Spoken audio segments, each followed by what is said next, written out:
ఒక పక్కనేమో ఇట్లా సమైక్యవాదుల దాడి మన మీద పెరుగుతుంటే ఇక మన కర్మానికి మనకు ముఖ్యమంత్రి ఉన్నాడు, ఆయనకు తెలంగాణ అంటే తెలియదు, తెలంగాణ నీళ్ళంటే తెలియదు.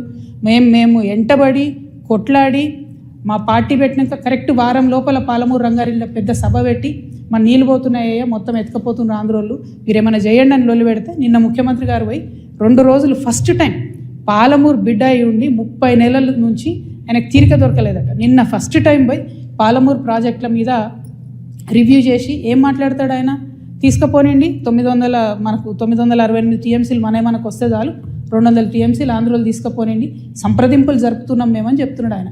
రేవంత్ రెడ్డి గారు మీకు నీటి మీద అవగాహన లేకపోతే అవగాహన ఉన్న వాళ్ళతో మాట్లాడండి. వాళ్ళ ఆంధ్రోలు 200 టీఎంసీలు తీసుకుపోయిన తర్వాత రేపు పొద్దున హైదరాబాద్ నగరానికి పెరుగుతున్నటువంటి భవిష్యత్ అవసరాలకి కృష్ణా నీళ్ళు సరిపోవు, గోదావరి మనకు దిక్కు.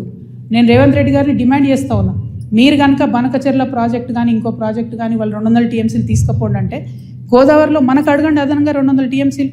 ఇప్పుడు 968 మనకు హక్కుభుక్తంగా ఉంది, 968 + 200 అడగండి. మీరు అడిగేంత వరకు మీరు బనకచెర్ల మీటింగ్ అటెండ్ అయినా కూడా మీరు తెలంగాణకు ద్రోహం చేసిన వాళ్ళే అవుతారు, మన భవిష్యత్తు నీటి అవసరాలన్నింటినీ కూడా పాతరేసిన వాళ్ళే అవుతారు. మీరు నేను మాట్లాడుకుంటా ముఖ్యమంత్రి గారు అంటారు అబ్కి బార్ కాంగ్రెస్ సర్కార్ అంట, కూర్చునే होता ఆఖరి బారే ఏ కాంగ్రెస్ సర్కార్, ఆఖరి బార్ కాంగ్రెస్ సర్కార్. కాంగ్రెస్ పార్టీ ఇంక 20 ఏళ్ళు తెలంగాణలో రాకుండా తెలంగాణ మీద, తెలంగాణ వాదం మీద, తెలంగాణ వనరుల మీద, తెలంగాణ భూముల మీద బందిపోట్లు పడ్డట్టు పట్టుకొని దోసుకొని తింటా ఉన్నారు మీరు, మీ కుటుంబ సభ్యులు, మీ ఎమ్మెల్యేలు. నిజంగా ఘోరం ఏంటంటే ఈ దోపిడీకి అప్పుడు బీఆర్ఎస్ పార్టీలో దారులు తెరిస్తే, కిటికీలు తెరిస్తే ఇప్పుడు వీళ్ళు తలుపులు తెరిచి ఏకంగా దోసుకొని పోతున్నారు.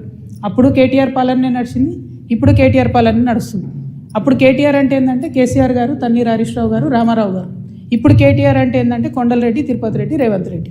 అప్పుడు ఇప్పుడు సేమ్ పరిపాలన నడుస్తుంది తప్పితే వేరే ఏం మారలేదు, దోపిడీ మారలేదు, పెరిగింది, రాచబాట పట్టింది దోపిడీ. ఈ 1,00,000 కోట్ల కాంగ్రెస్ దోపిడీని ఖచ్చితంగా ఆపుతాం. ఆ 1,00,000 కోట్ల తెలంగాణ భూమిని కాపాడుకొని తీరుతాం. ఎట్లయితే వెలుగుమట్లలో పేద ప్రజల భూములు కాపాడినామో అట్లనే తెలంగాణ వ్యాప్తంగా ఉన్నటువంటి అన్ని జిల్లాల్లో మీ దోపిడీని గమనిస్తున్నాం, ఎవరు గమనిస్తలేరు అనుకోవద్దు. ఖచ్చితంగా మా వనరులను మేము కాపాడుకుంటాం. సీరియల్ లెక్క ఈ 1,00,000 కోట్లు ఎక్కడెక్కడ దోపిడీ చేస్తారో చెప్తా నేను. ఇవాళ ఈ లేఖను మళ్ళీ ఒకసారి చూపించాలి దయచేసి. Thank you. జై తెలంగాణ. 2014లో 30 లక్షల భూములు పంచుతున్నారు.